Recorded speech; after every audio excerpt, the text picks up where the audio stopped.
We're gonna do it live. Fuck All right. it. Oh, fuck. Okay, we're on now. Welcome to today's news. I'm Matt Taibbi. Michael Tracy. And Michael, where are you? I am still in Miami, Florida, in the middle of spring break week, or I guess there are maybe like 2 weeks that are known to be associated with spring break. I've made sure to keep my distance from anybody who could even be plausibly under the age of like 22, just in case. Just in case. I don't even want to give anybody the basis for theorizing anything. I think we got to round that up to a higher number, Michael. I know. I mean, maybe anybody under 45 is off limits. Yeah. 45. So anybody even in my age group, I have to steer clear of. Yeah. Go hang around. Aim for people in a bracket above. How about just only elderly? Only the elderly. Well, in Florida, that's not so hard. Not hard. That's not hard. In Miami, it might be a little tougher, but I'll go over to Fort Myers. Yeah, exactly. Hold on a second. Are the comments down? That is interesting. All right. I'm seeing comments right now. Okay. All right, good.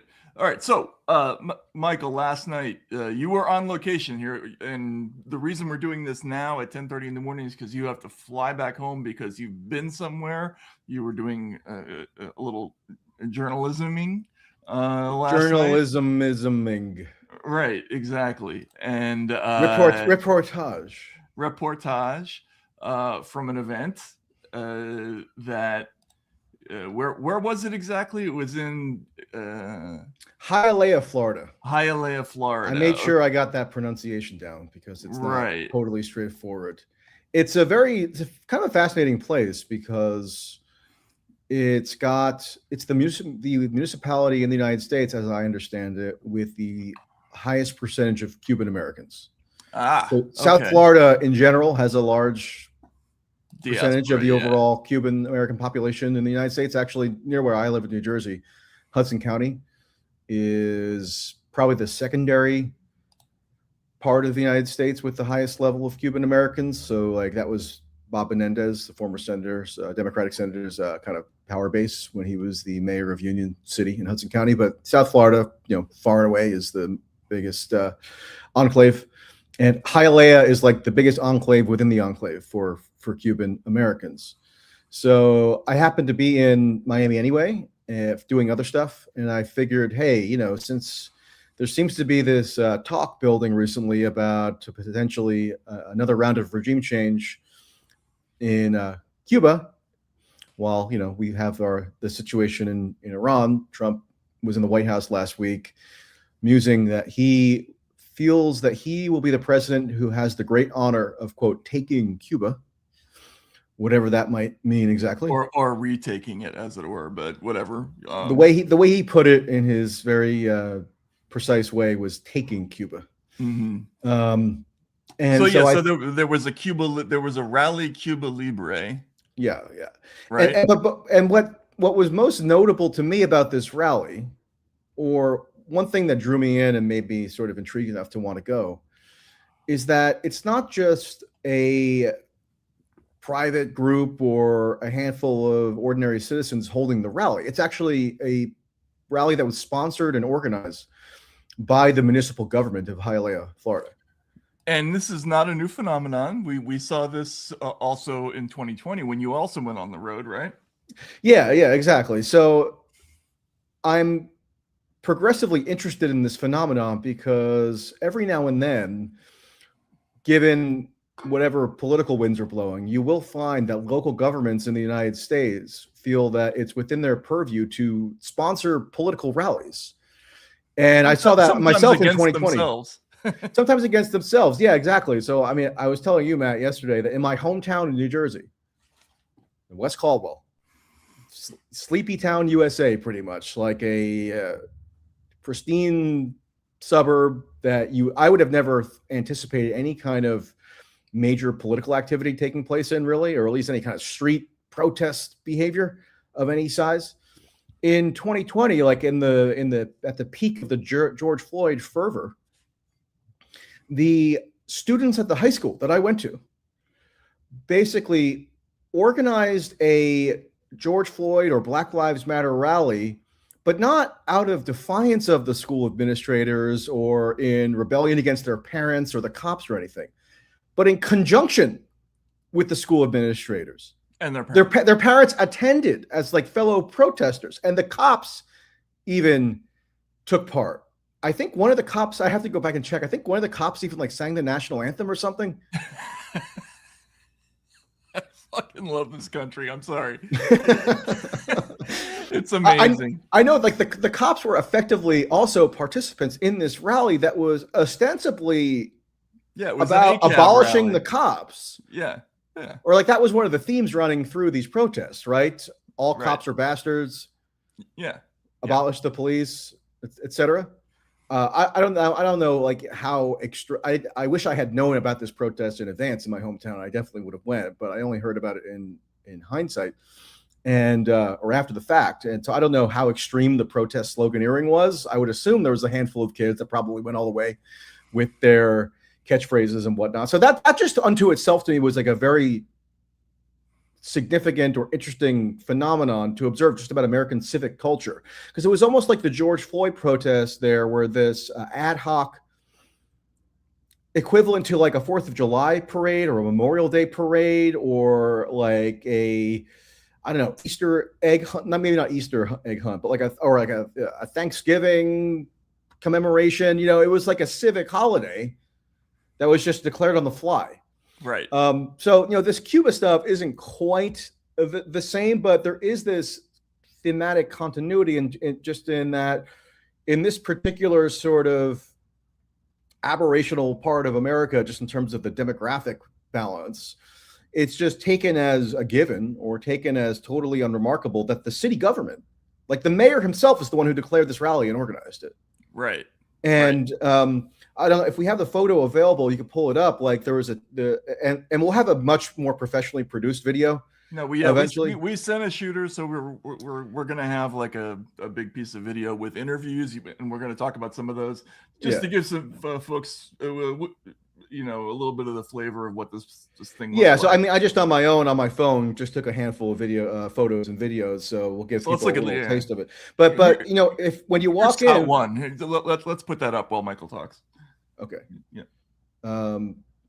Well, anyway, I mean, eventually we'll have our guy here pull up a photo that I took of the city of Hialeah had a tent set up, or had a series of tents set up with the city logo. Beautiful Hialeah, Florida. Okay, so this is just on the line waiting to get in. I just snapped a photo of these. I wanted to interview these two, but they didn't speak English. That was another funny part of this whole thing. Like, most of the people could at least speak some English, but there are some people who don't speak any English at all, or at least not enough to do an interview with. And I hadn't brushed up enough of my Spanish Duolingo, or updated my high school Spanish proficiency to do a full Spanish interview. Maybe we should have filtered out for a camera guy who actually spoke Spanish. The guy last night didn't. So here we go. Here's like a Trump banner, right, for in the city sponsored event. So this is at basically the height. It looks like it's like the town football field or soccer field. Exactly. It's like permanent. And they're in the bleachers. You got the big Trump banner. People were chanting. There's Trump chants the whole time. Everybody was pro-Trump uniformly at this thing. Remember, Trump in 2024 won Miami-Dade County for the first time in I forget how many years for a Republican, but he flipped Miami-Dade County, which was like one of the few remaining Democratic bastions within Florida. Right. Although actually Miami did elect a Democratic mayor recently, so it's maybe flipping back a little bit. This is just a lady whose t-shirt or camisa I had to take a photo of, just like daddy's home. Like that's what I imagine they want Trump to declare once he strides into Havana as like this conquering hero. Yep.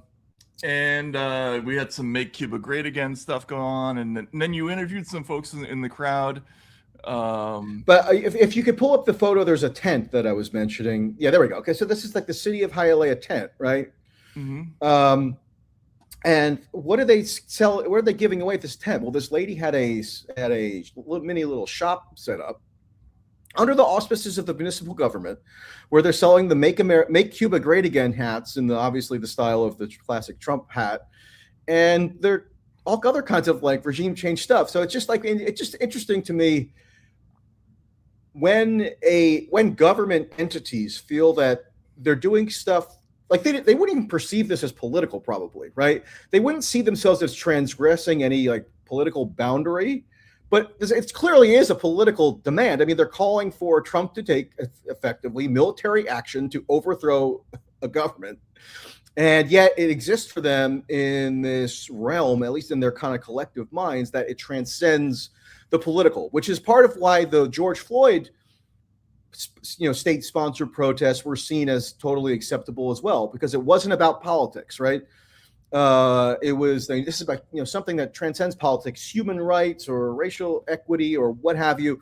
That to them was not something that they would have conceded as even a politically oriented issue, such that you can have the state government like essentially endorsing it and there's no problem. So like when an issue, and then one of the ironies I found is that when an issue reaches that transcendent state, it's the most politically salient, ironically enough.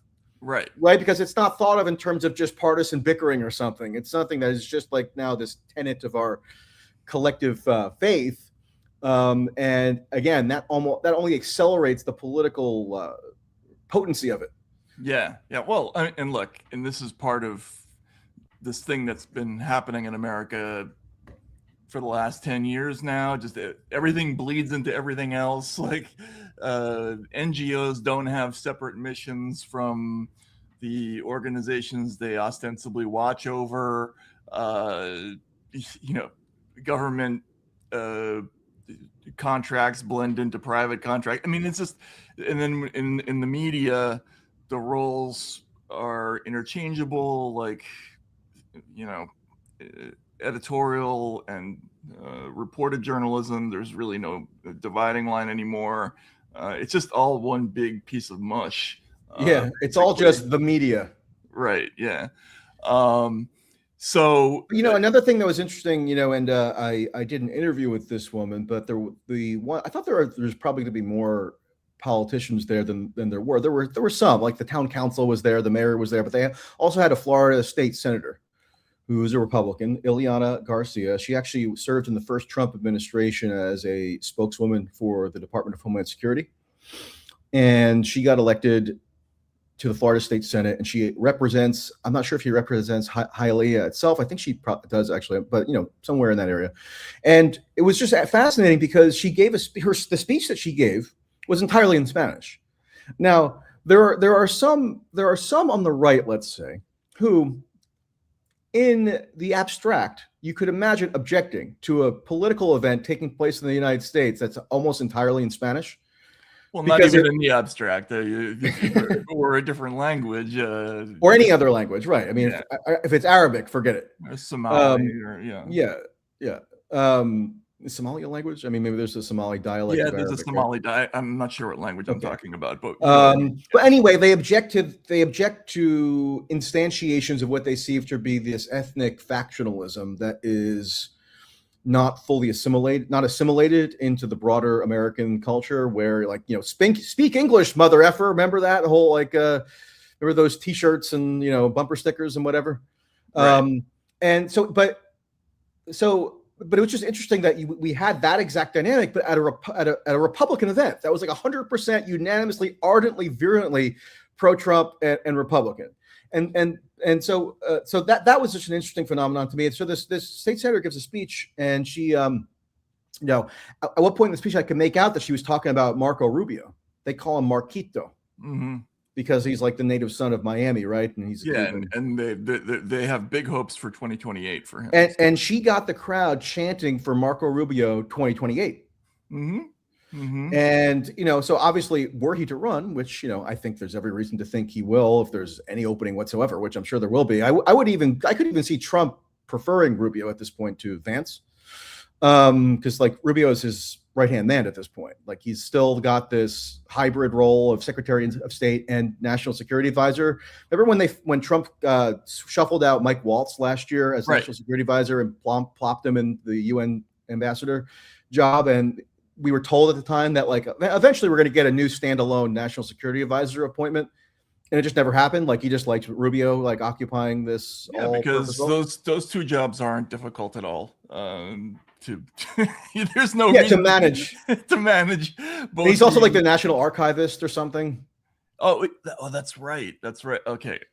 Well, that's a sensitive topic. But anyway, that gives you a topic that gives you an insight into how fondly or how comfortable Trump is with Rubio now that they never even bothered to fill the national security advisor job. So he's like the equivalent now of a Henry Kissinger, who also had that hybrid role under Nixon and Ford.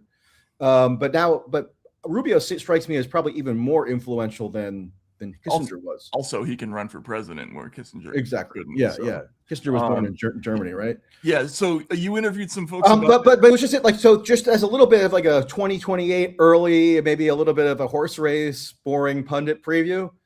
Just take note that like this entire crowd of a major Republican constituency was like in a fervor chanting for Rubio 2028. And if they do go ahead, and I think there's every reason to think they will, with this regime change op of some sort in Cuba, that could be Rubio's calling card. And if that goes forward, then like he's locked in with like a very significant part of the Republican primary electorate potentially. And he probably was already locked in with these Cubans anyway, but like that's just going to make it go into overdrive.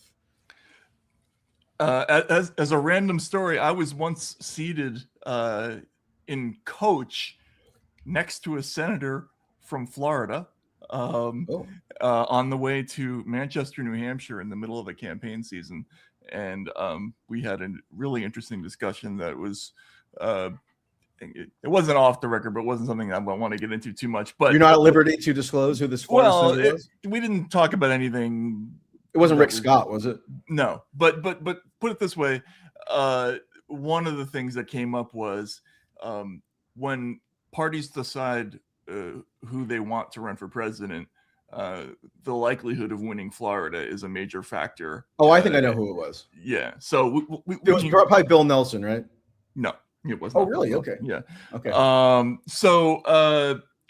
But in that sense, I'll pry this out of you eventually. Maybe eventually. Okay. So you interviewed some folks about Epstein and what happened there. Okay. So I love just randomly interjecting questions about Epstein to people because it's just the funniest topic to get people to just opine on, right? And you wouldn't think necessarily this would be front of mind at a Cuba Libre rally, but one of my favorite things that I've done in the past year or so was I went to the Jersey Shore in July, like after the Epstein thing kind of blew up again, and I just thought, what's a good way to spend my Saturday in the summer beach season? Go to the Jersey Shore, go to the boardwalk in Seaside Heights, and just ask random people about Epstein. And it was actually fascinating.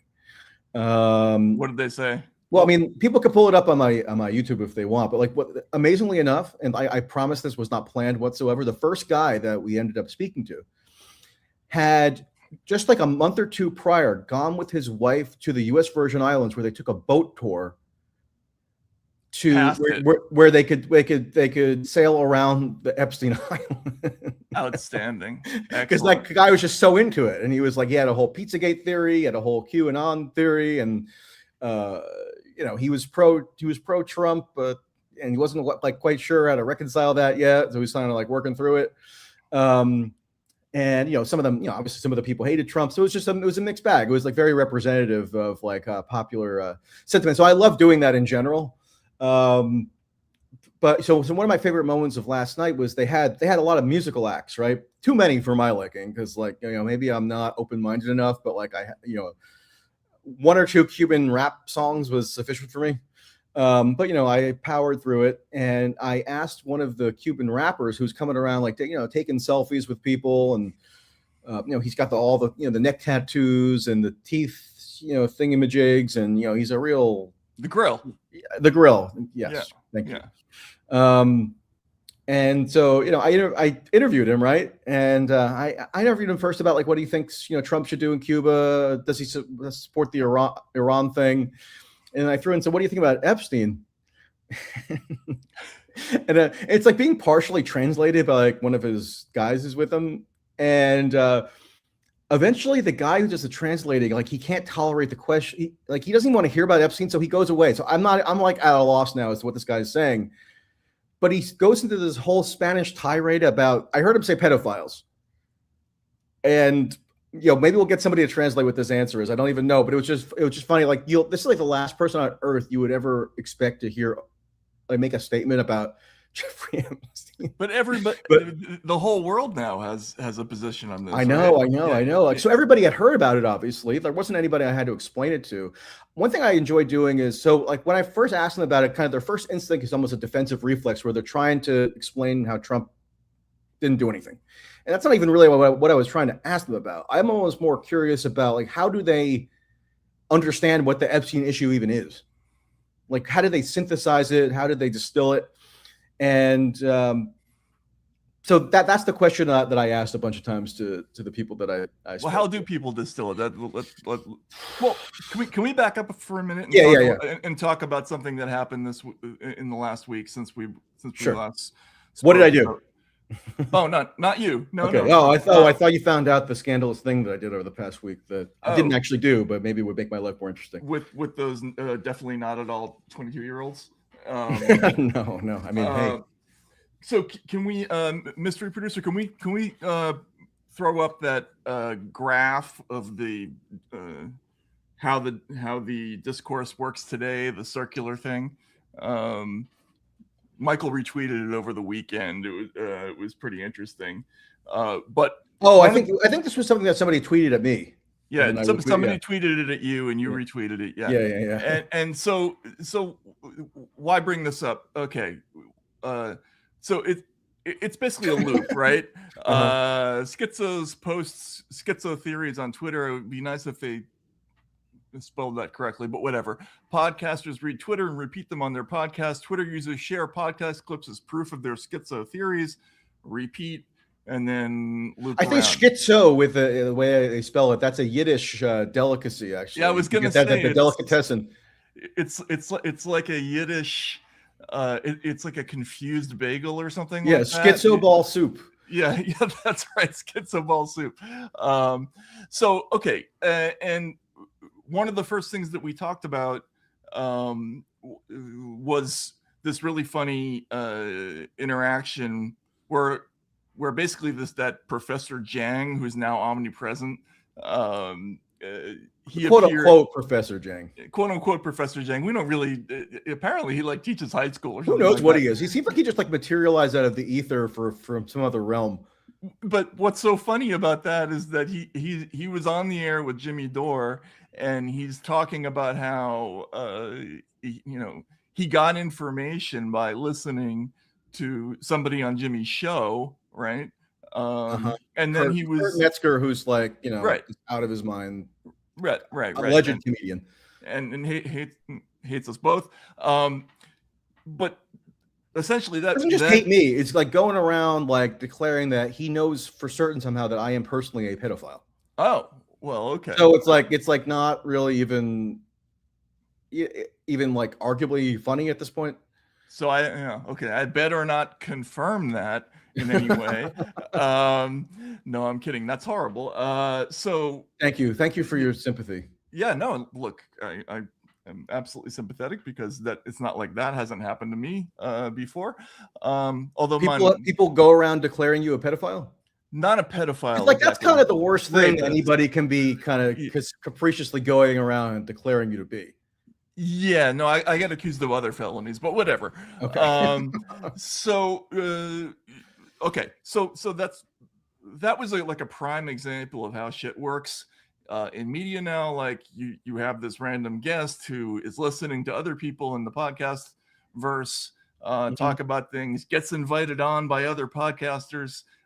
Perhaps even the same podcaster repeats the same stuff back, as though they have a unique novel insight, right? And really all it is, it's just like watching laundry go around. Like basically it's the clothes are spinning, and then what happens is as more podcasts get involved in the process, you just get more and more of the stuff. So we had a big piece of news last week, a legitimate piece of news, which was that Joe Kent resigned, right? And he was National Counterterrorism Director? Was that his title? I think he was director of the National Counterterrorism Center. That's which I don't think most people even know exists or what it does or like why that particular position is even needed. It's under the DNI though, isn't it? I'm not sure about the exact bureaucratic makeup, but he says that he did report to Tulsi Gabbard as the director of national intelligence, and he was also her chief of staff in the first couple months of the second Trump administration before he got confirmed as director of the Counterterrorism Center. So who knows? I mean, you can kind of like shake up the bureaucratic pyramid chart like as you please in any given administration. We'll have to clarify that because technically everybody kind of reports to the DNI, so it's in the intelligence world. So, but whatever. Joe Kent was, they ultimately report to the president, like that we do know constitutionally. Yeah. No, but in the intelligence world, though, information anyway. But even the DNI position is sort of opaque bureaucratically. Like that was an invention of the George W. Bush years after 9/11, and like there was even talk in the second Trump administration of potentially wanting to abolish that position. Like if you read that, remember that notorious Project 2025 document that all the liberals were freaked out about, and they were freaked out about like for all the wrong reasons. But like if you actually went and read it, they were talking about like in order to enhance the lethality and the efficiency of the intelligence community and have them best able to carry out the will of the next Republican president, we should even think about abolishing the director of national intelligence because it's sort of superfluous. So it's a little bit, again, sort of obscure what the precise bureaucratic role is of that particular position. Unlike, say, the CIA director, John Ratcliffe, who is demonstrably much more influential in this administration on a day-to-day basis or substantively than Trump. Like if you look at some of the footage of them planning this Iran operation or running it, Ratcliffe is typically in the room with Trump. What's that? You mean the Gabbard? Yeah, compared to Tulsi Gabbard, whereas Tulsi Gabbard, I don't know, shunted aside to some, cavern somewhere. Yeah, the DNI doesn't really have the huge staff that, say, the CIA does, right? Like, but Avril Haines, Tulsi Gabbard's predecessor, she was always with Biden. I mean, so it just depends on what the preferences of the president are. It depends. Okay. Anyway, Joe Kent leaves his job, and there's immediately a story about how he's willing to be a witness in the trial of the alleged. This is about a week later. I mean, this wasn't immediate. This is a new spin to keep the story going by your old pal Schellenberger. Was it just Schellenberger? I believe so. I mean, he put that out as this breaking news a few days ago. Okay. And you have to pay the paywall to read the breaking news. Right. So but the quotes were, it's not something I sought after, but I'm willing to do it. And Schellenberger clearly asked him, would you be willing to testify at a Charlie Kirk trial to generate this news? Right. Yeah, exactly. So now everybody's on this thing that, somebody who had a high-ranking intelligence position is willing to testify at the trial of the accused shooter of Charlie Kirk. Tyler Robinson, yeah. Because theoretically there was pressure by the FBI to non-investigate potential exculpatory evidence and involving potentially other nations, right? I forget how. Yeah. So I mean, how this whole meme came about was that what really did happen immediately upon his resignation is that he scheduled an interview with Tucker Carlson. That was his big public debut. Yeah, and then the day after that, there was the appearance with Candace at the National Cafe. Right, but on the Tucker Carlson interview, which is the very first interview that he did,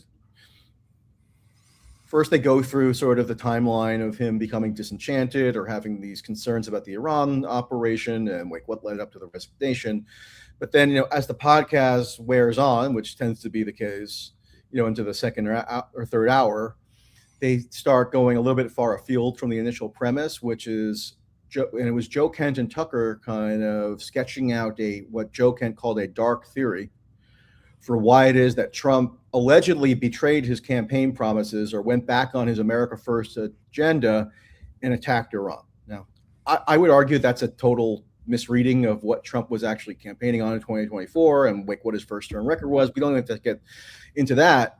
It's just that, Joe Kent, he was, spinning out this theory that there could be a darker reason than any of us can imagine as to why Trump did what he did in Iran, and it involves threats to Trump's personal safety. So they were speculating with this kind of like wink and a nod and insinuating language that it's possible that Israel is threatening Trump and sort of forcing him to go to war with Iran because Israel may have been involved in the Butler assassination attempt in July of 2024, and also, wink and a nod, may have been involved to some degree or another with the Charlie Kirk assassination. Now, it seems like Joe Kent, and he doesn't have any independent basis for suggesting as much. Didn't he give a quote along those lines? There was a quote along those lines, if I remember. Well, like in a subsequent interview, of course, with Breaking Points, they bring up Epstein, right? Mm-hmm. So to further bolster this thesis about how Trump is being compelled or cajoled, or has his back against the wall, and that's why he's doing what he's doing with Iran, they bring up Epstein, with the idea being that, or Sagar brings up Epstein to Joe Kent, and Joe Kent muses that it's possible that, although he doesn't think Trump himself is implicated in anything, it's very possible that the Epstein network, whatever that is intimidating Trump vis-a-vis Israel, meaning that they could be holding some sexual blackmail over Trump's head and thereby coercing him into taking these foreign policy actions. And Joe Kent even says to Sagar, and this gets right to the sort of premise for why you brought this up. Joe Kent says that as to his potential Epstein component of this theory, it's not based on anything that he learned when he possessed a high-level security clearance in the U.S. government as the director of the National Counterterrorism Center. It's, quote, stuff he read on the internet. Right.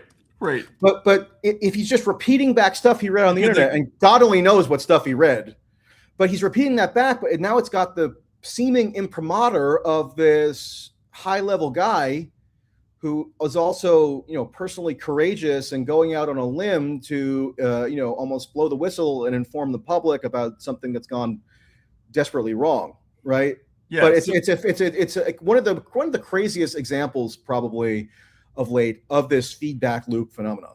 No, so yeah, the exact quote is, at the NCTC, we never touched any of the Epstein stuff. That was all under DOJ lock and key.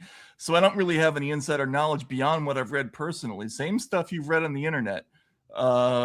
So okay. So he's like reading Whitney Webb, probably. Right. I mean, this is beyond belief. So, guy resigns from high-ranking intelligence position. Starts on the podcast circuit and immediately starts theorizing about shit he's read on the internet, that he's been reading on the internet, and now this creates this acceleration. Yeah, the momentum keeps barreling forward with it. Right, exactly, and it's not out of the realm of possibility that. Completely out of the realm of possibility that there might be some kind of exculpatory evidence, or that there was something suppressed or whatever, but it's not based on anything. Well, what he says about the Charlie Kirk thing is that he, in his capacity as director of the National Counterterrorism Center, felt that it was in his purview to examine potential foreign links to the Charlie Kirk assassination. And if you recall, the thing that got immediately proclaimed the day of that killing, by harebrained internet users, was that Israel did it. It wasn't even by harebrained internet users. It was by a very it went beyond that, but it then went to like prominent media figures who were just echoing what they saw on their algorithmic slop feed. But there was a wrinkle of this theory going around that like a suspicious proportion of cell phone users who were present at Utah State University that day. That was the university, right? I think.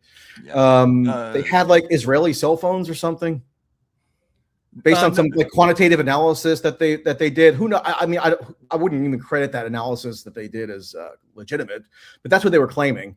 Yeah, and that wasn't the basis of it though. It was one of the bases. One of the bases, but the original imprimatur of that, I'm sorry, the original basis of the whole thing was a call from some prominent media folks to other prominent media folks who immediately started speculating about. Oh, really? There was a call. There was. I didn't even know about this. There were, on that first day. Did you dial in or? No, I mean, I was a little bit removed from that, but anyway, yeah. So they, this all got because supposedly Charlie Kirk was becoming. We were told, or it was claimed, that Charlie Kirk was becoming much more staunchly skeptical of Israel. Right.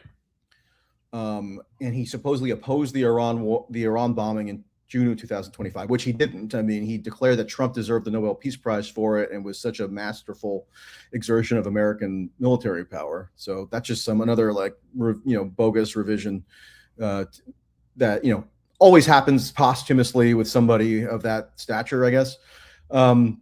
But I was following what Charlie Kirk was saying contemporaneously because he was just like a mouthpiece for Trump, pretty much. And once Trump made the decision that this war was the bombing was going to happen, Charlie Kirk was all on board, even though he would sound certain notes of potential skepticism. But the idea that it was becoming too much of a threat to Israel in terms of their grip on the kind of right-wing coalition, that Charlie Kirk, like one of these linchpins of the right-wing coalition, might have been going off the reservation. So they had to take him out. Like that was pretty much the thesis. Yeah, and then of course certain figures expanded that to include Turning Point had foreknowledge, his wife had foreknowledge, Ben Shapiro had foreknowledge, right? Like and look. But Joe Kent, just to clarify, Joe Kent appears to, I mean, we can maybe surmise, I don't know this for sure, but it seems like Joe Kent was following that online discussion. Right. And then thought there were, quote, leads that he could pursue in his government role. And then he claims he was thwarted from pursuing those leads by the FBI. Yeah. Because the FBI turned it over to the state authorities in Utah, and Joe Kent no longer was given access to the relevant file or something like that. Right. So the FBI is now in on the cover up, and et cetera, et cetera. But look, you can have as many theories as you want about what was going on with Charlie Kirk. You can think that he was having second thoughts about support of Israel. All of these things, but just purely as a media phenomenon, this is about as clear an example as you can get of how fucked up things have gotten. When basically podcasts are feeding information to a government official who is then who then leaves the government, refeeds the same information to the same podcasters who basically who then bring them back on, who bring them back on and recycle it, and it's the world keeps spinning around. Right, exactly. So now it's like a hurricane. It's like it just keeps gathering, turning and turning in the widening gyre. Right. This is how shit gets out of control, and nobody asks basic questions like, what is this based on? Can we refrain maybe from talking about things that we don't know, et cetera, et cetera, et cetera. So it's just that is just one of a number of like crazy ass things that has happened in the last week. Yeah, and that's extra insidious from my perspective, because the whole point of that tangent that was introduced first on Tucker's podcast by Joe Kent, and they're kind of going back and forth on it and in real time almost, sketching out their theory. It's fundamentally to claim that Trump is hostage to this nefarious foreign force, and that's why he's taking the action that he's taken in Iran. So that they're doing it from this Trump exonerating impulse, meaning we have to find some roundabout reason how to explain why Trump supposedly went back on his campaign promises. And the only plausible reason is that Israel ratcheted up their blackmail / physical threat coercion / some other hardball tactic to require Trump to do their bidding. Like that to the Charlie Kirk, Epstein, Butler assassination speculative angle to them is more plausible, at least in terms of how they're presenting it, meaning the Tucker Joe Kent nexus. That to them is more plausible than Trump having any agency whatsoever, or having a worldview, having predilections, having goals that involve him really wanting to go to war with Iran. Like that to them is not even something they could ever entertain, because it could also necessitate them maybe directing some more personalized criticism at Trump, which if Tucker does, then he's banished from from having any access. And Joe Kent is also doing this thing where he's all like, on the one hand, still kissing Trump's ass, but also doing this pleading ritual where he's trying to, urge Trump to see the light. So it's a political strategy in addition to just being dumb and mindlessly conspiracist fomenting. It's also this like political tack that they're taking that is it's unclear whether it's fully cynical or sincere or some combination, but either way, it should be understood for what it is, which is this political gambit. And for people who can't stand this comparison, even though it's absolutely I would say it's very solid. There's a reason why there was a secret sexual blackmail component both in the first term and in this term. Yeah. In 2016, there was just a world of people in Washington who were completely in denial about the fact that Trump won the presidency, and the only way they could explain it to themselves was, oh goodness, the Russians must have cheated, and they are they're operating Trump as a puppet, so it's really Russia that got elected, not Donald Trump or whatever it was. Yeah, Manchurian candidate. It was a Manchurian candidate thing, and it was demented and a figment of their imagination. Well, actually, in some cases, it wasn't. There were people who actually helped turn that into a story, and they got super majorities of Democrats believing not just some of these looser theories around nebulous Russian interference, whatever that exactly meant, because it was kind of a weasel word, but the most hardcore theory that Russia actually tampered with the voting machines and fraudulently installed Trump into office. So, with people like, Adam Schiff and even, Bernie and Elizabeth Warren would occasionally toy with this rhetoric, meaning hack the election. Like that was understood by Democratic voters, understandably enough, to mean that Russia literally did hack the voting machines. So you had Democrats operating from this bizarro world sort of standpoint in terms of how they're perceiving events as they unfolded with Trump. And I think you're going to go and now make a potential parallel, or assert a parallel here with the Epstein story, which is similarly causing these phantasmagorical notions in terms of like what our current state of political affairs is. Rather than confront head on why is Trump making this decision, is this in line with what he said all along, or is he doing it for reasons X, Y, and Z that are ill-advised or whatever it was? No, they have to explain it to themselves in terms of he's being blackmailed by sexually blackmailed by Israel, and now everybody is on board with this shit.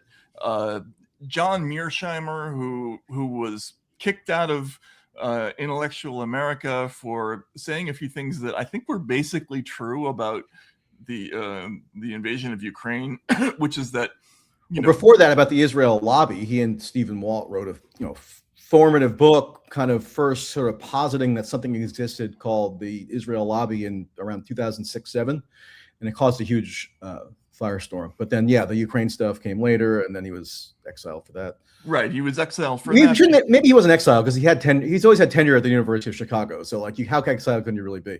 Right, but there are a couple of things that are like I don't know how you describe this. It's like a signal that the media has given up on you or has declared you a non-person, and one of them is a hit piece by who is that? Is it Isaac Chotiner, the guy who does the email interviews in the New Yorker? Yeah, the ones that are like, why the fuck did you say this? He's pretty good at it. He is. He's good at it, but just that's basically your gravestone in American cultural life.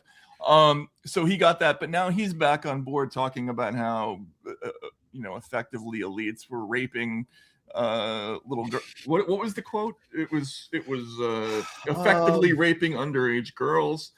Yeah, he says like now we know like what his point in that one podcast that he did, and he's like on 1 million podcasts a day now. I mean, I don't know what other work he could possibly even be doing over at U Chicago, but so even like somebody of he's like 79 years old or something, even he is now podcast addled. But I'm not discounting him entirely. I think he's still got some good analysis, but like there's some red flags in terms of like where his mind is drifting off to. But he was on some, one of these, tediously long form podcasts where, of course, they get into Epstein, right? And this is from, I think, last month. And he's talking about how, the average person was already very wary of the elites that rule over us, but they just didn't have the hard data yet. They didn't have the hard data to prove that the elites were serving their own selfish interests and not looking out for the popular good. But now Mearsheimer says we have the data. The Epstein files are out. We know that these men were going around raping underage girls, effectively raping underage girls. Yeah, and we know that they were involved in pedophilia, and like that makes that really gets people's gears turning.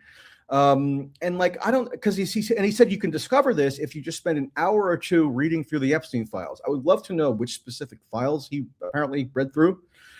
I hope he didn't search for pizza in the DOJ search bar. I hope he had a slightly better research methodology than that, but it's unclear because he doesn't specify any particular evidence, right? No. He's just speaking in the abstract because he's probably just absorbing these kind of ill-founded takeaways that he's seeing across the media, ecosystem. I'm beginning to think, Michael, that we really should do a reading of Michelle Speaks or whatever that book is. Yeah, Michelle Remembers. Michelle Remembers, because this is increasingly, becoming a sequel to that, but it's just a turbocharged nuclear-powered version of what happened in like 1983. So, Matt, I wanted to ask you a question because you mentioned that rather than grapple with what Trump is doing, everybody's kind of groping for these extraneous sort of hallucinatory explanations for things. And I read your piece from yesterday on Racket, which was entitled "Go Outside." So it was a little bit enigmatic what the piece was going to be about, but that drew me right in. And it ended up being about just like I guess your reaction to the Iran stuff, and I think you said Trump is crazy, something like this. And I saw a huge revolt exploding in the comment section, and because I'm such an inveterate internet brain person myself, I couldn't resist hopping in and engaging with one of the commenters, because the commenter was denouncing you for once again making everything about Trump, as though like Trump is an irrelevant factor here in the war that he just launched with Iran. So maybe just talk about that, and like could you answer the question that you posed at this point, or do you have like a preliminary answer of any kind in terms of like why Trump did what he did that doesn't involve like invoking all these specious crazy theories? Well, what I would begin with, I don't think he was blackmailed by Israel, sexually blackmailed by Israel. But beyond that, I think one of the areas where you and I differ is that I think Trump is a harder read than he seems to be. How do we differ on that? Well, I think Trump can change his mind from minute to minute, and it's often not clear what exactly he's reacting to. Sometimes he changes his mind after meeting with a certain person and you don't know who that person was. He will believe something fervently for a little while and then completely believe something else. I think he's a very difficult politician to figure out. When I first saw Trump on the campaign trail, I knew that what he was doing was going to work. politically. But Insane Clown President, wasn't that your first book on Trump, or your first Rolling Stone article? Yeah, but I mean, if you read the book, what it basically says is that Trump, I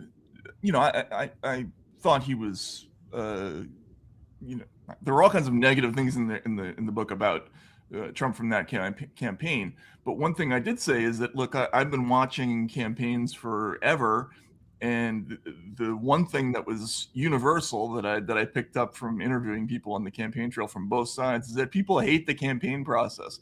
They hate the speeches, they hate the phoniness, they hate the commercials, they hate all that shit. And Trump was running against the process, and it was going to work. Now, but the problem is that I couldn't figure out whether he was doing this as a PR stunt, for the next season of The Apprentice or something. It was, even people in his inner circle would tell you, speculate that. They would tell you completely contradictory things. And as time went on, like I found him more and more enigmatic, right? So I've always thought Trump is a tough read. I think journalists often misunderstand. They willfully misunderstand the nature of his support, because his support is all over the place too. There are people who are hardcore, like anti-immigration, alt-right types, and then there are like old ladies just like them on The Apprentice, right? And so it's never clear. Or on Fox and Friends or something. Yeah, exactly. So with Iran, I was a little surprised. I mean, I was surprised by a bunch of things that in this term, among other things, because just because of the evidence of the first term. Trump he'll say things like, "I'm great at war," we'll hit them like they never, like nothing they've ever seen. Bomb the shit out of them. We'll bomb the shit out of them, and then in the next breath he'll talk about how you just got to do a deal with people, right? And if you read, like, I actually read his books, right? Or I read The Art of the Deal, and I've read it. Yeah, and it's like our new Talmud. Yeah, so I thought he was basically a sales creature whose gimmick was basically getting as many votes as possible in the same way you try to get as many customers as possible. Like, I thought that was the primary key to understanding Trump. I don't think that anymore, because I don't think that what he's doing now can be explained as a vote garnering strategy, right? So but he's not going to garner. He doesn't have to garner any more votes. No, I mean, unless you think he's going to abolish the no. Politicians traditionally operate in terms of trying to maintain levels of support, right? But he literally doesn't have to solicit any more votes, and he's got. No, but it would be better to not lose the midterms if you were. I know, but that was almost a given anyway, just given the historical patterns, right? So I mean, Trump doesn't care about Trump does not really care that much, I don't think, about whether the Republican Party in the House and Senate does particularly well. I mean, yeah, he'll help them, but that's not, it's now almost a given in the era of Trump. So like in the past 11 or so years, that when Trump was on the ballot, Republicans overperform. When Trump is not on the ballot, but just sort of in the ambiance, Republicans underperform, because you can't draw out the voters who just want to vote for Trump and who don't really care to vote for Republicans per se. Yeah, but there's also, why is that? And this is something that another thing that politicians don't understand. A lot of them don't understand all that well. Name recognition is the number one predictor of turnout, right? So when you have celebrities on the ballot, it tends to bring more people out. But just to get back to your original question, the whole point of my piece yesterday is, I am a mentally healthy person, at least I think I am, and Trump is not at the center of my universe. Like, I do not define myself by being for or against Trump. I'm neither, right? Neither do I. I never have, as you know, given our Russiagate mutual experience. Right. Yeah. I mean, like, if you tell me that he's innocent of X, and and that was how the Russiagate thing started. And I was even highly skeptical of all the prosecutions against him in the interregnum period. Yeah, yeah. I think there were one or two, or a couple of the charges might have been winnable, but they were shitty, mostly shitty charges, right? The Espionage Act, really? Yeah, the Espionage Act. I mean, look, you're always guilty under the Espionage Act. That's it's like a catch-all. I hate that law. So the point of that article was just to say, like, you know, I don't get this. Like, I think this is crazy, but I think they're all crazy, and that's all I was really saying. And yet, people were denouncing you for now being a new sufferer of TDS. Well, so which they found shocking and bewildering.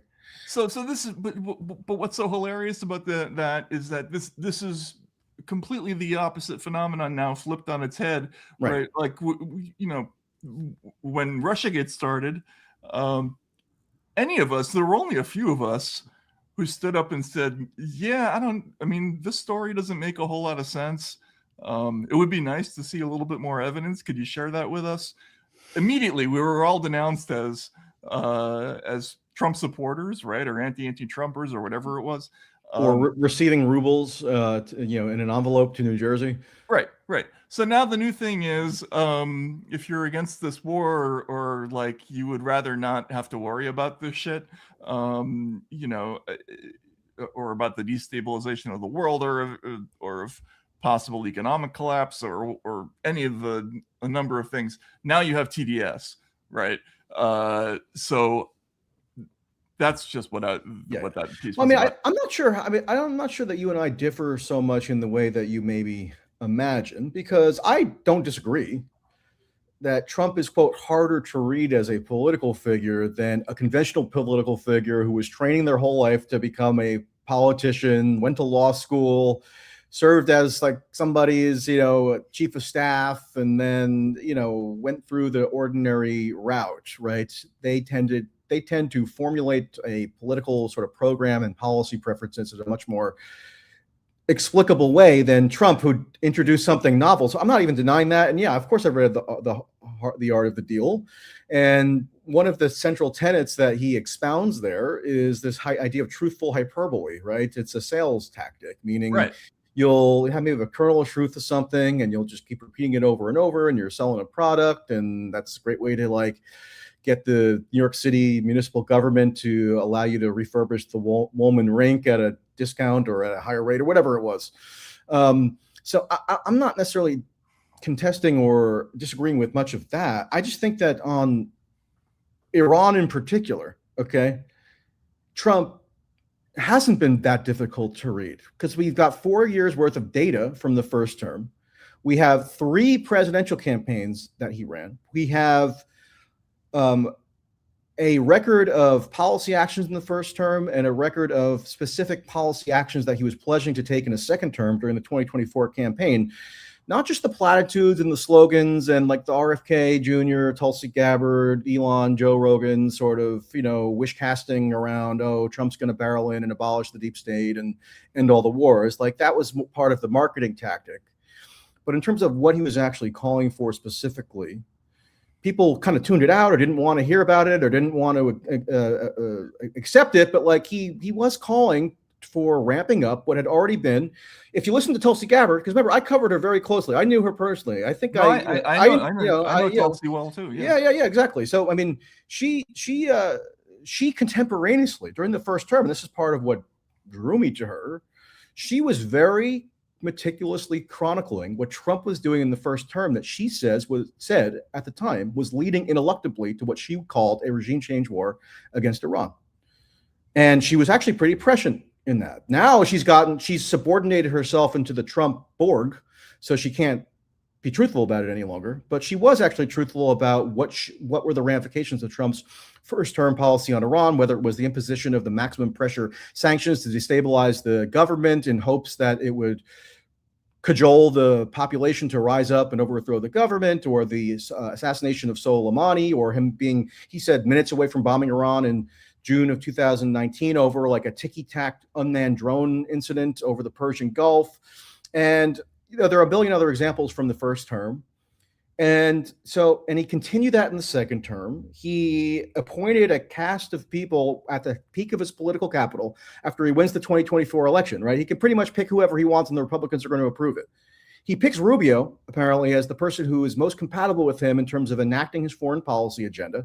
Rubio is one of the most hardcore Russia, but Iran hawks or interventionists in the United States Senate. He appoints Mike Waltz as his national security advisor, who's one of the most ardent hawks in the House. That wasn't even a position that was subject to Senate confirmation, so he could appointed like Bozo the Clown if he wanted. He appoints people like Elise Stefanik and whomever, and then as a little political patronage thing, he throws a bone to Tulsi Gabbard as the DNI, who's now frozen out, and who even knows like what her sincere views are on any of this stuff any longer, because she's made so many trade-offs to assimilate herself into Trump world. Yeah, but this is all explicable. I mean, I don't understand. Like, there's not that much confusing about Trump's trajectory on Iran in particular. So I just don't get that argument. Okay, and look, I don't think we need to get into this too much because, no matter what the answer is here, I don't feel terribly strongly about it. Okay. But. I just feel like if we're going to be ridiculing people who have their own sort of blinkered explanations, maybe we should give our own more intelligible one. Well, as best we can, as best that question is answerable. That's part of my thing, is that I don't particularly know for sure what the deal is here, right? Yeah. I would say there are a number of possibilities that would explain it, but again, going back to Trump's basic idea, and if not just the art of the deal, but if you read all of the sales literature that clearly informed that book, his as you talked about, the exaggeration is truthful hyperbole.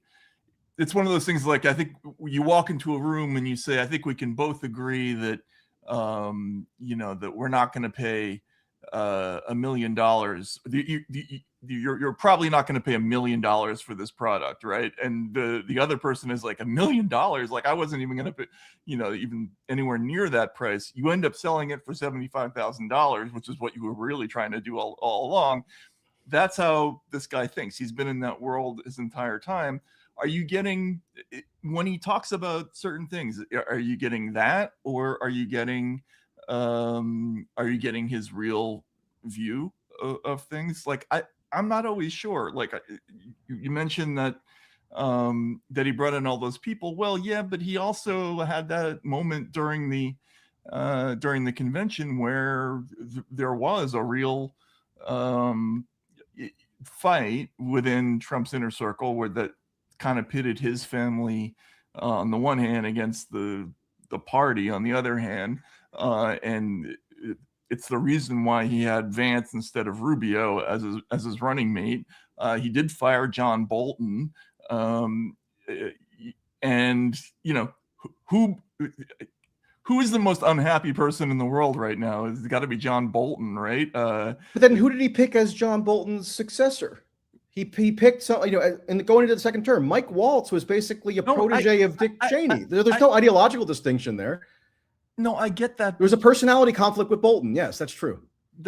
Yeah, but like in the first term, did he start any of these wars? Like, I don't know. I mean, look at what Tulsi. I'll just quote Tulsi Gabbard. Tulsi Gabbard said when he did the drone strike assassination of Soleimani, it instigated the first direct kinetic warfare between the United States and Iran, and triggered what she said was this ineluctable drive toward regime change war with Iran. She was correct. Okay, yes, yeah, maybe, but that still doesn't explain why it happened at this particular moment, right? Like, because he stormed into office with this global conquest mission. We just started talking in this podcast about them now saying they're going to do regime change in Cuba. They did some variation of it in Venezuela already. He was rambling about wanting to seize Greenland. He declared himself the ruler of both Venezuela and Gaza. He talks about wanting to take over the Panama Canal. He's now saying he's going to select the political leadership in Iran. So he's going to become, art of the deal Ayatollah or something. So this is like this is a discernible through line. So I just feel like one thing that frustrated me in the past couple of years is that so many people seem to refuse to update their priors from 2016 as though like no new information had come in since the time where all we knew about Trump really in the political domain, that he was a former beauty pageant proprietor and reality television show host. Like he had wielded power for 4 years. There was like a lot more info for us to synthesize and discern things from, but people kind of almost like refused to do it. And that's why you have this phenomenon now where everybody is just so bewildered that something like this could have happened, when like I wrote during the so-called 12-day war last June that this is like the most telegraphed thing of all time. I was talking about it contemporaneously. Like the algorithm didn't want to hear it in 2024 because so people got consumed into this slop, the precursors of this algorithmic slop system that we're talking about now. Okay. Well, congratulations. I'm not looking for congratulations. I'm just, I'm talking, I don't know. I just think that, I don't know what I'm saying exactly. I guess I'm venting a bit. I get it. I guess what I'm trying to say is that this was not foreseeable to me. I don't think even if you're thinking in terms of regime change, which he could easily have, like if he had wanted to enact regime change in Iran, he could have come in the first time he was president, snuggled up to all of the hawks who are still in office and done it that way, the same way that Cheney and Bush did it. But in the first term, he had guys like Mattis, remember, and Tillerson, who were, although, quote, establishment in a sense, they were a little bit more conventional in their thinking, such that they were trying to advocate for him to stay in the Iran nuclear deal.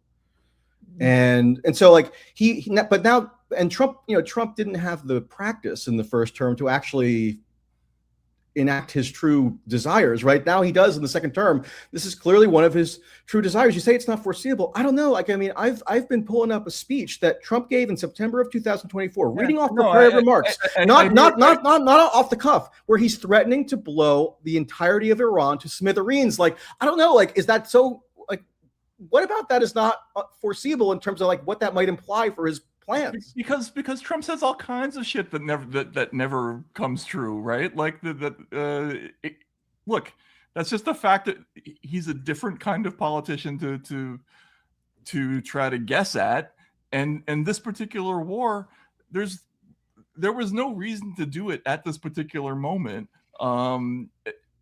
As you have correctly pointed out, the only reasons are actually in his own head, and his own head to me is not particularly transparent. So that's all I'm saying. Don't jump down my throat. Okay, Michael. I'm not jumping down.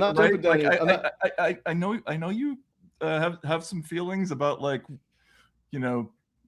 where I was in 2024, which was mainly. Yeah, it's okay. Like, I'm not gonna bear a grudge. You didn't do anything wrong to me, right? It's just like it was like a political frustration about what I saw as this drift amongst a lot of people in that year in particular, who had been in my little cohort as people who were against a lot of the histrionics that were anti-Trump in the first term, doing what I perceived as now this unwarranted overcorrection, where they were becoming a little bit too noticeably charitable toward everything that Trump and his the Republicans could do.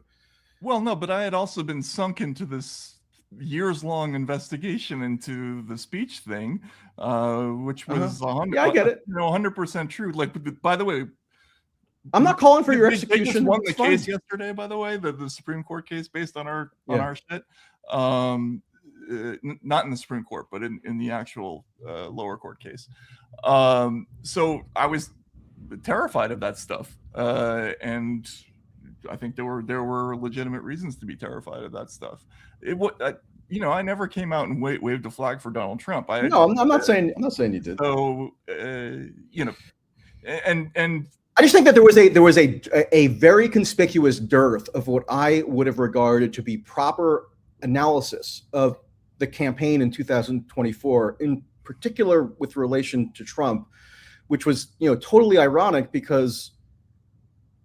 I mean, so I didn't have to, really argue with anybody about the flaws with Kamala Harris in 2024. Like, that was almost self-evident, at least in terms of the media ecosystem I was dealing in. But with Trump, it was like, beating your head against a brick wall. Well, but Trump's only value at that time. Well, look, we're talking in circles, but the if we're going to talk about sort of media distortions, right, and why people are in a place that where they are believing all kinds of crazy shit, you know, I certainly couldn't have foreseen this synthesis of well, there are a number of things that were unforeseeable at the time, like the way the algorithm shifted kind of dramatically after Trump got elected, and things that it previously suppressed, it suddenly encouraged. Like what, the anti-Israel stuff? Yeah, the anti-Israel stuff. There were certain kinds of conspiratorial theorizing, right? That had like Pizzagate was banned in 2016, but now it's rewarded. But even certain kinds of like even certain kinds of ways of talking about issues, like with secret societies, even using terms like elites could get you de-amplified, really? Right? Or retweeting people who talked about themes like that, and what happened after Trump got elected is that those algorithms suddenly turned on their head. These suddenly became politically advantageous to escalate. So now we have kind of this merger of pre-2024 sort of anti-Trump corporate media merging with sort of the pro-Trump, or not pro-Trump, Trump adjacent podcast world, right? And so it's two different brands of extremism, I guess. Not extremism. I mean, that's not the right word. Fanaticism, maybe, right? I guess just to maybe calm down anybody who's too exercised right now and is listening. One of my points, and I'm almost positive that you and I discussed this at some during the first term. One of the points that I would always try to emphasize is that Trump, like any political figure, in my view, needs a rational critique, right? So whether it's Obama, Biden, anybody, Superman. And the reason why I was highly focused on what I perceived to be these irrational critiques that were coming out at such high intensity from the Democrats and their security state apparatus, and the whole confluence of actors that were flooding the zone with Russiagate or fascism, Nazi. By 2020 it was white supremacy, also Russia defeatism, right? After with Ukraine and everything. Yeah, whatever it might be, it was drowning out what I perceived to be the rational critique that was needed of Trump for exactly this sort of eventuality, as we're now seeing transpire with Iran.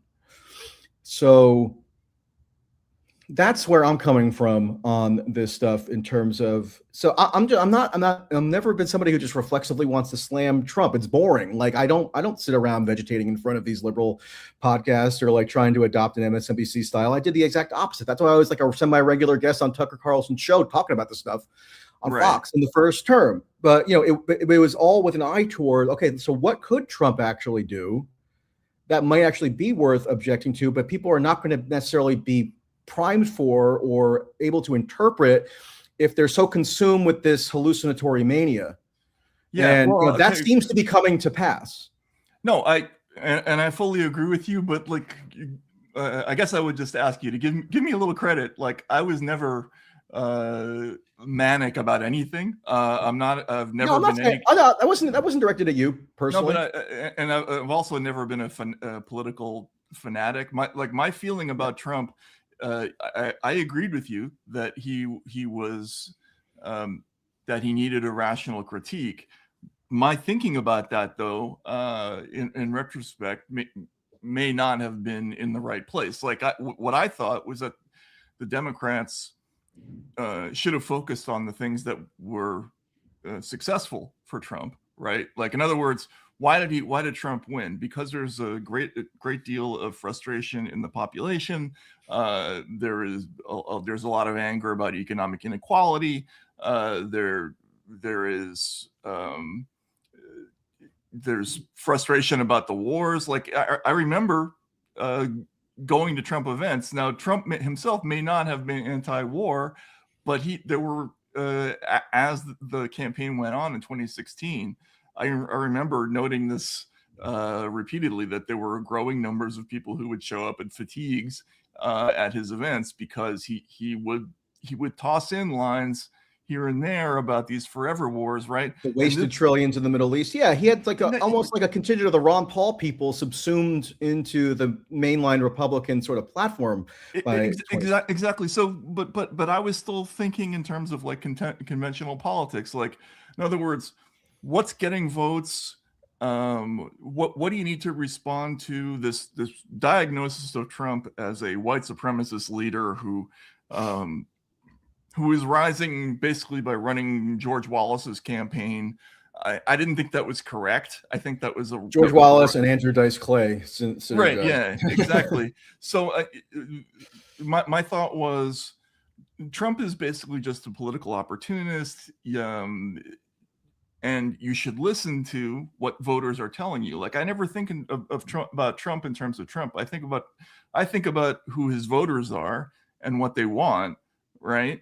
And if you listen to his voters, they'll tell you the same 9 things most of the time, right? Like, there are some people who do like him just as a celebrity, but for the most part, they're frustrated about everything from stuff that's being taught in schools to the lack of jobs, to living in a place where you're 150 miles from the nearest birth center, like the decline of the functional infrastructure in the country, right?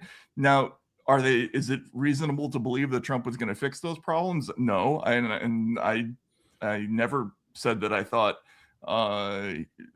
he had offered good solutions to those problems, or that he was necessarily believable in those areas. But clearly, he was winning with a lot of those voters because he was talking about these things. And his Democratic opponents were not engaging on those issues. Instead, they were trying to sandbag and using all these quasi-illegal methods, right?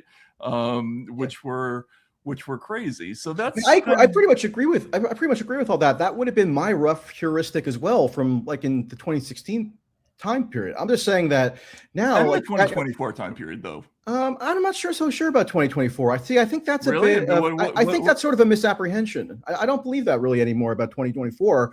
Look, I mean, we had 3 successive election cycles that involved Trump. Like, it's not. We don't have to all stay perpetually stuck in this 2016 time warp.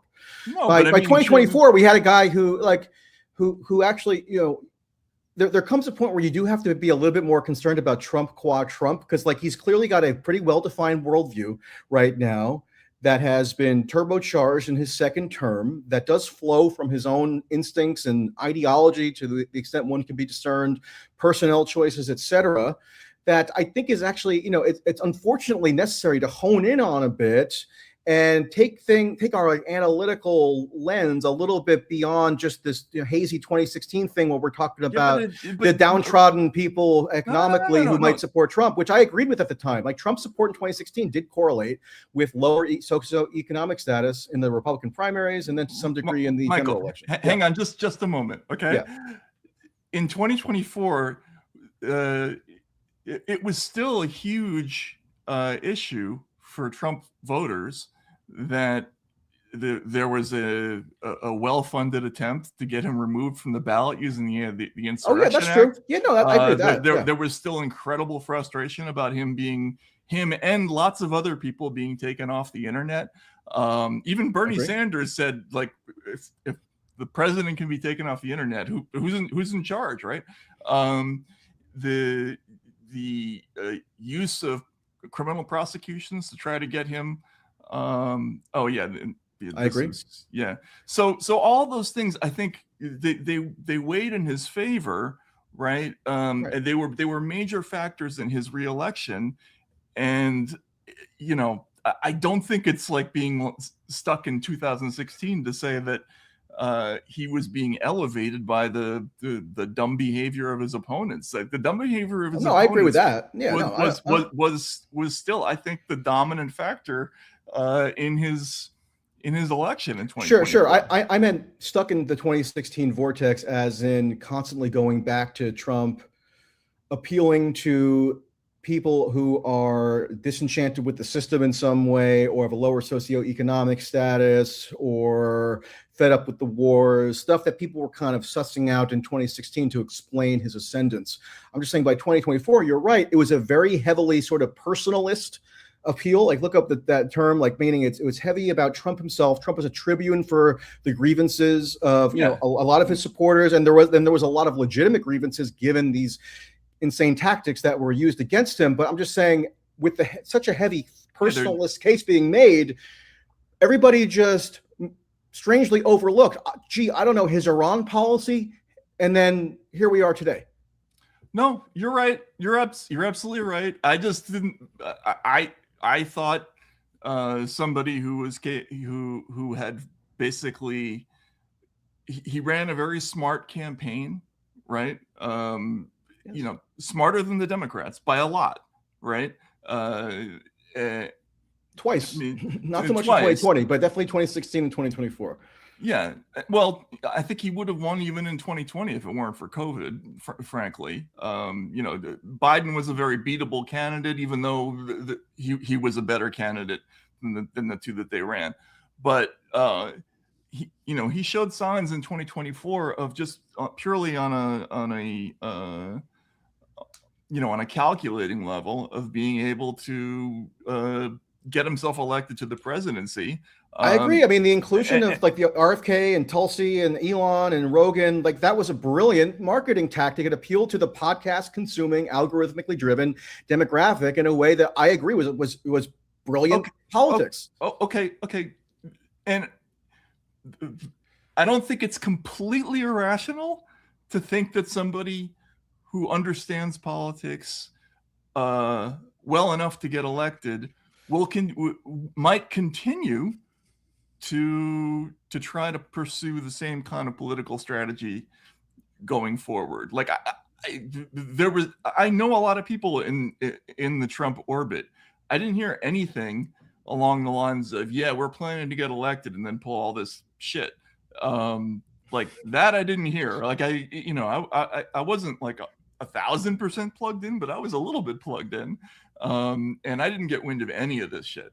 So, look, I mean, people hear what they want to hear, especially if they're looking for a job.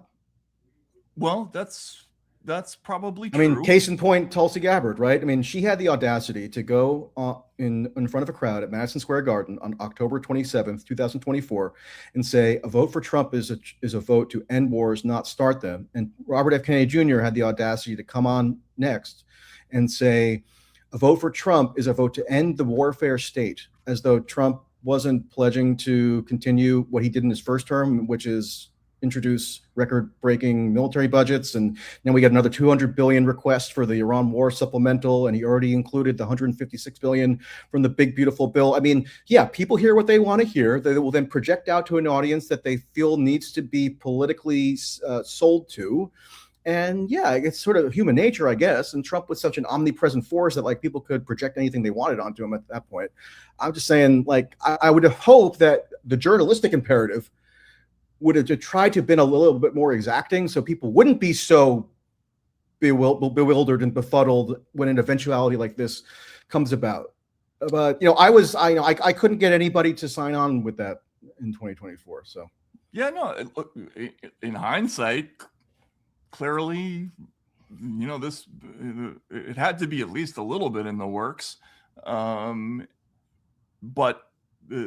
at the same time, what was happening in 2024, it was hard not to pay attention to the fact that the outgoing vegetative presidency of Joe Biden was firing ATACMS missiles into the territory of Russia as a lame duck. Like, that was, which Trump has continued and in fact loosened the restrictions on Ukraine for firing long-range missiles into Russian territory. Now, if you had asked all these like podcast listeners in October of 2024, would you anticipate Trump 2.0 doing that? It would have been 95% no, because they were getting the wrong information filtered to them.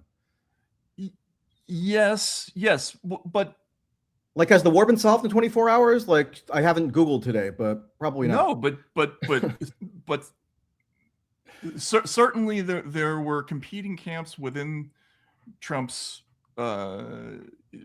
circle. They believe different things, and even now there are still competing camps, even within, for instance, the people who are in his intelligence agencies. There, certain things get out, certain things don't get out. The Epstein, the whole reason we have Epstein files out is emblematic of kind of what's going on within the Trump presidency writ large, which is that there's sort of massive confusion. There are people who there are some people who came in believing that they were going to be able to release a ton of stuff. There were some people who thought that was going to be the entire organizing principle of this term, was just going to be the release of the Epstein files is going to be the organizing principle. Releasing mass disclosure of UFO, JFK, whatever. Well, no, not even that. Like actual stuff. Like I know for a fact, Russiagate stuff. There are still things from the church files, believe it or not, that that they have and have not let out. Right. And there was the church committee. The church committee from like 1978, was it, or 76, 75, 76. Okay. Yeah. And they found some of that shit. We did some reporting about the prohibited access stuff. And that only came out after a tremendous amount of effort by like a small number of people who are like in a minority position now within the government, and but all of this ultimately is subsumed to in a presidency. The buck does stop with the president, and if you don't know what's going on inside the president's mind at any given moment, and you gotta I've been at an event with people in the administration, right, and they're basically just waiting to read the tea leaves for the next Truth Social post, like everybody else. Like, they have no real unique insight into the topics that are coming up as to like what the plan is. And right. This is where I think Joe Kent was probably on the mark, is not the weird theorizing around Charlie Kirk or assassinations in Israel, but when he says that his perception was that the policymaking process had gotten much more cloistered around Trump, meaning restricted to a handful of inner circle people. So, with respect to Iran, so it's like Rubio, Hegseth, Kane, the chairman of the Joint Chiefs, Ratcliffe, and maybe Susie Wiles, and that's maybe pretty much it. They might let like JD Vance like call in every now and then, but that's pretty much the inner circle. And so Joe Kent felt like he could really not play any constructive role anymore, and therefore it would behoove him to do what he can from the outside. Like that, I think, jives with everything that I've been hearing for a long time. So I'm getting texts as the show is happening from people who are kind of not in the administration but adjacent to it, right? Who are basically telling me about the divisions within the various departments, and I have to admit, I did not spend any time really at all on the Pentagon stuff, except to do some stories on the legality of the lack of legality about the Venezuela stuff. So this is not an area where I was plugged in at all. I can tell you that on the intelligence side, there are just schisms everywhere, and there are intramural battles where there are certain people, and they're not hard to identify. Certain people lost big last summer and were kind of booted out of that inner circle you just mentioned, and others were brought in into the trust tree, and within that little powwow, shit is happening, and it's not easy for me to figure out. I commend you for having seen it coming. I'm really not even looking for praise. I know people are going to take it that way. It's really more just. Again, I don't want to repeat myself, but it was really just more about a genuine frustration that I had, not for my own self-aggrandizement, but because of like. I do think it on its own terms is necessary on some level to like give people the most accurate possible picture we can of like what's going on with American politics. And I feel like there was an epic failure in 2024 that was the worst in my adult lifetime. Well, I think you and I are going to continue to disagree on that because.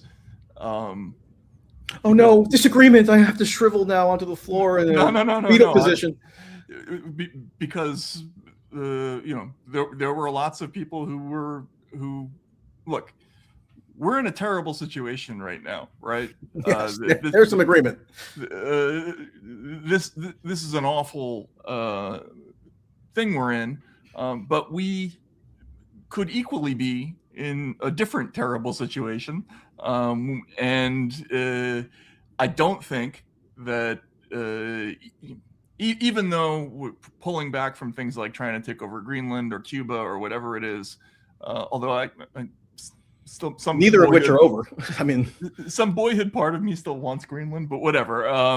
But they have direct flights that just opened up from Newark if you want to take a trip to nuke Greenland. Did they really? Yeah, just last year. We gotta go. I'd love to go. Let's do it. We gotta go. All right, we'll do that. Well, they're probably sick of journalists coming now at this point to ask about Trump. so look, what's happening right now is shortening people's memories about how fucked up things were in the years leading up to this, and we're gonna remember that pretty quickly once a certain number of elections happen, right?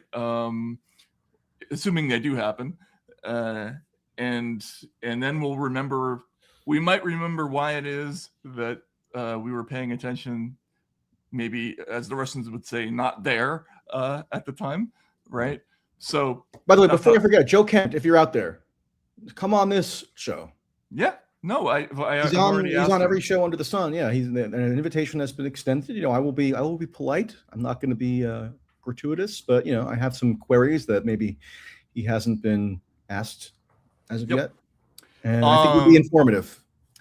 Okay, a couple of quick notes. We do have a little bit of we're going to have some breaking news coming out on Racket later today. It's not a huge story, but it's a little bit of a story in the sense that it's a ripple. It's a ripple, and don't take it as any kind of position on this war at all. It's just that we got wind of something that.